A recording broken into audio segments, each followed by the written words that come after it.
अस्सलाम वालेकुम। उम्मीद करती हूँ कि आप सब खैर आफियत से होंगे। आज की हमारी कहानी का उन्वान है खौफनाक रात। ये कहानी हकीकत पर मबनी है। कहानी शुरू करने से पहले एक बार आयतल कुर्सी जरूर पढ़ लीजिएगा। चलिए कहानी शुरू करते हैं। रात के 11 बजे का वक्त था और मैं इस तरह बेखबर सो रहा था जैसे गधे घोड़े सब बेच दिए हों। न जाने ख्वाबों में कौन से जजीरों की सैर कर रहा था जब फोन की मुसलसल बजती घंटी ने मुझे झंझोड़ कर होशो हवास की दुनिया में लापटका। अपने काबिदा आसाब को बामुश्किल कंट्रोल करते हुए मैंने फोन उठाया। अस्सलाम वालेकुम, हस्बे आदत मैंने सलाम किया। वालेकुम अस्सलाम, कैसे हो तलहा बेटा, क्या कर रहे थे? जवाबन मुझे अब्बू जी की संजीदा सी आवाज सुनने को मिली। सो रहा था अब्बू जी। आप लोग खैरियत से पहुंच गए? और फिर जो उन्होंने बताया उसे सुनकर कदमों तले से जमीन निकल गई।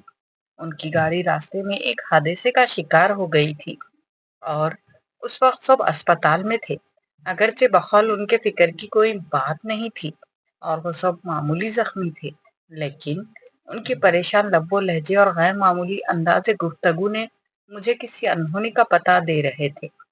लिहाजा मैंने फौरन रवानगी का प्रोग्राम बनाया। अगरचे अब्बू जी उस वक्त मुझे सफर से मना कर रहे थे, लेकिन मेरा रुकना अब नामुमकिन हो चुका था और दिल चाह रहा था कि उड़कर उनके पास पहुंच जाऊं। मेरे वालिदैन, खाला खालू, मेरी छोटी बहन सब करीबी रिश्तेदारों की शादी में शिरकत करने आज शाम ही हैदराबाद रवाना हुए थे। मैं अपने इम्तिहानात की वजह से घर पर रुक गया था। मेरी खाला और खालू हमारे घर से 2 गलियां छोड़कर ही रहते थे और हमारे उनसे बहुत खुशगवार मुरासिम थे। खाला खालू निहायत शफीक, पुरखुलूस और जिंदा दिल थे। अल्लाह ताला ने उनको हर दुनियावी नेमत से नवाजा था, सिवाय औलाद के। लेकिन उन्होंने इस कमी को अपनी जिंदगी का रूप बनाने के बजाय तकदीर का लिखा जानकर उससे समझौता कर लिया था। मुझे और मेरी छोटी बहन गुड़िया को वो अपनी औलाद ही समझते थे और अपनी तमाम तर मोहब्बत उन पर निछावर करते थे। नतीजतन हम दोनों भी उन्हें वालिदैन जैसा ही मुकाम देते थे। मैंने रात भर जागकर पेपर्स की तैयारी की थी। पेपर्स के बाद जब मैं घर आया तो सबके साथ इतना मसरूफ रहा कि वक्त गुजरने का पता ही नहीं चला। शाम को जब सब मुझे ढेरों हिदायतें देकर रवाना हुए तो मेरा थकन से बुरा हाल था। रात का खाना खाकर नमाज अदा करते ही मुझ पर नींद का इस कदर शदीद गलबा हुआ कि मैं लम्हों में गाफिल हो गया। फौरन ही तैयार होकर रवाना हो गया। वालिद से मैंने अस्पताल का एड्रेस ले लिया था। तकरीबन 3 घंटे का रास्ता था। जब मैं घर से रवाना हुआ था तो हल्की हल्की बूंदाबांदी शुरू हो चुकी थी। कराची में तो रातें जागती है, लिहाजा काफी देर तक मुझे तन्हाई का एहसास नहीं हुआ। रास्ते रोशन थे और लोग भी घूमते फिरते नजर आ रहे थे। आधे घंटे बाद बूंदाबांदी ने मूसलाधार बारिश की शक्ल इख्तियार कर ली। अब तक मैं शहर से भी काफी दूर आ चुका था, लिहाजा ट्रैफिक भी बहुत कम हो गया था। कभी कभार कोई एका दुका गाड़ी नजर आ जाती थी। अगरचे गाड़ी के वाइपर मुसलसल चल रहे थे, लेकिन तेज बारिश के बाद बाहर धुंधला सा नजर आ रहा था। थोड़े थोड़े फासले पर लगे स्ट्रीट लैंप अपनी मध्यम सी रोशनी से तारीकी को शिकस्त देने की नाकाम कोशिश कर रहे थे। सड़क पर दोनों तरफ घने दरख्तों ने रही सही रोशनी को भी निगल लिया था। अगरचे मैं फितरतन काफी दिलेर और निडर था, लेकिन तन्हाई और तारीकी की हैबत मुझ पर तारी होती जा रही थी और मैं सफर के बखैरियत तमाम होने की दुआ कर रहा था। लम्हा भर को बिजली चमकती तो पूरा मंजर वाजे हो जाता था। बड़े बड़े दरख्त तेज हवा से हिलते हुए मुख्तलिफ शक्लें इख्तियार कर रहे थे। कभी कभी तो यूं लगता जैसे खून आवर शाम चुड़ैले मुझे इशारे से अपनी तरफ बुला रही हो। अचानक बिजली चमकी तो मुझे दूर सड़क पर ऐन दरमियान में एक इंसानी हेबला खड़ा हुआ नजर आया, जो जोर जोर से हाथ हिलाकर गाड़ी रोकने की इस्तदा कर रहा था। पहले तो मैं उसे कोई चोर उचक्का समझा जो मुझे रोक कर लूटना चाह रहा था। फिर अचानक मेरे जहन में बचपन से सुनी हुई वो तमाम डरावनी कहानियां दर आई, जिनमें आसैब मुख्तलिफ रूप इख्तियार करके मुसाफिरों को तंग करते हैं। ये सोचकर मेरे रोंगटे खड़े हो गए।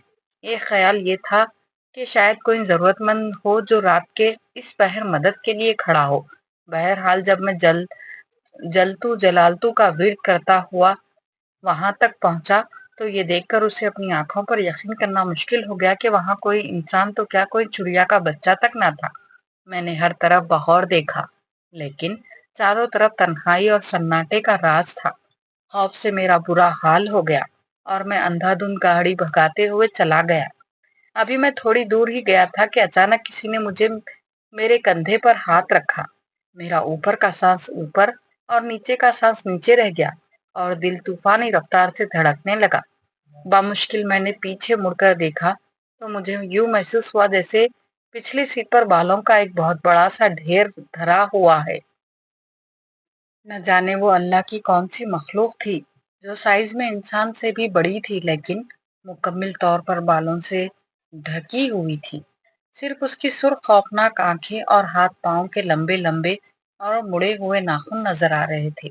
وہ اپنی لال لال رونی آنکھوں سے نہایت غصے میں طلحہ کو گھور رہی تھی۔ دہشت سے طلحہ کی آنکھیں پھٹی کی پھٹی رہ گئی اور دل اچھل کر حلق میں آ گیا۔ سانس سینے میں اٹکنے لگا اور ہاتھ پاؤں سنسنانے لگے۔ اس سے حرکت کرنا محال تھا۔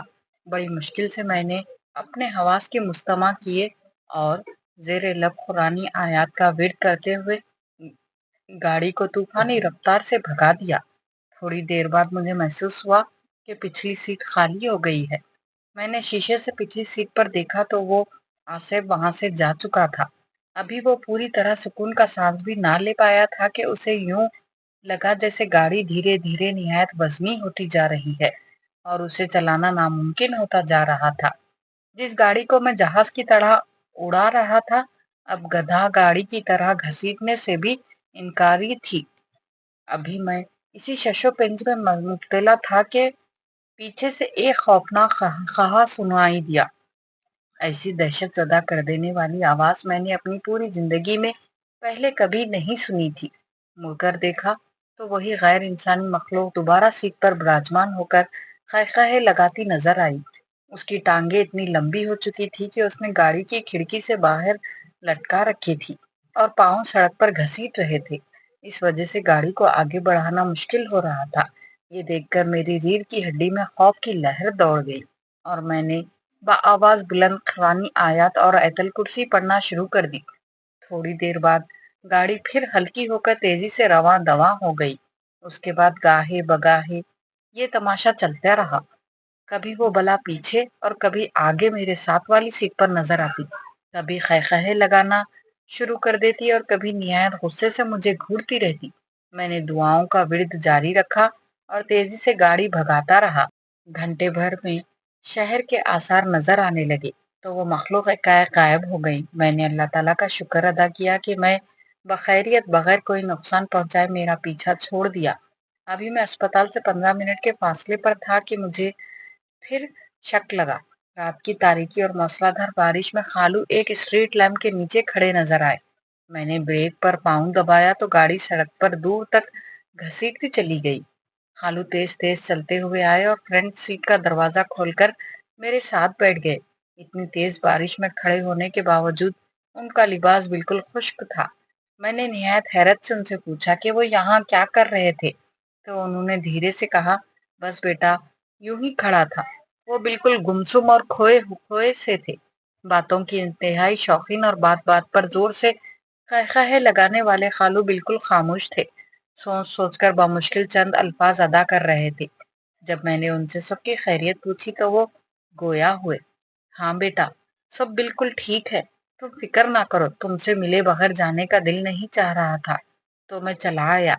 میں حیرت سے سوچنے لگا کہ وہ کہاں جا رہے ہیں، لیکن ان کی حالت دیکھ کر میں نے مزید پوچھنا مناسب نہ سمجھا۔ مجھے لگا کہ ایکسیڈنٹ نے ان کے حواس کو متاثر کر رکھا ہے۔ میں خود بھی اسپتال پہنچنے کی جلدی میں تھا، لہذا خاموش سے ڈرائیو کرنے لگا۔ جب پارکنگ میں پہنچ کر میں اترنے لگا تو یہ دیکھ کر میری سیٹی گم ہو گئی کہ برابر والی سیٹ خالی تھی۔ میں تیزی سے اسپتال میں داخل ہوا تو سامنے ہی میرے والد نہایت دل گرفتہ حالت میں کھڑے نظر آئے۔ میں خالو کے بارے میں بتانا چاہتا تھا لیکن وہ خاموشی سے تیز تیز چلتے ہوئے مجھے اندر لے گئے۔ कमरे का मंजर देखकर मुझ पर सकता तारी हो गया। सामने ही बिस्तर पर खालू की एक लाश रखी थी, जो रोड एक्सीडेंट पर मौके पर ही दम तोड़ गए। अम्मी और खाला मुझे देखकर लपक कर आई और मुझसे लिपट कर फूट फूट कर रोने लगी, लेकिन मैं अपने हवासों में ही कब था जो उन्हें तसल्ली देता। मैं तो हैरत से गुंग खड़ा ये सोच रहा था कि अगर खालू एक्सीडेंट के वक्त ही इंतकाल कर गए थे, तो अभी मेरे साथ गाड़ी में कौन था? क्या उनकी मोहब्बत वाकई इतनी शदीद थी कि इससे मिले बगैर जाने का उनका दिल रजामंद ना था? यही वो मुअम्मा है जो कभी मुझसे सुलझ नहीं सका। अगर आपने हमारी वीडियो यहाँ तक देखी है तो वीडियो को लाइक कर दीजिए, और हाँ, अगर अभी तक हमारे चैनल को सब्सक्राइब भी नहीं किया है तो चैनल को सब्सक्राइब कर दीजिए। मिलते हैं अगली वीडियो में। दुआओं में याद रखिएगा। अल्लाह हाफिज।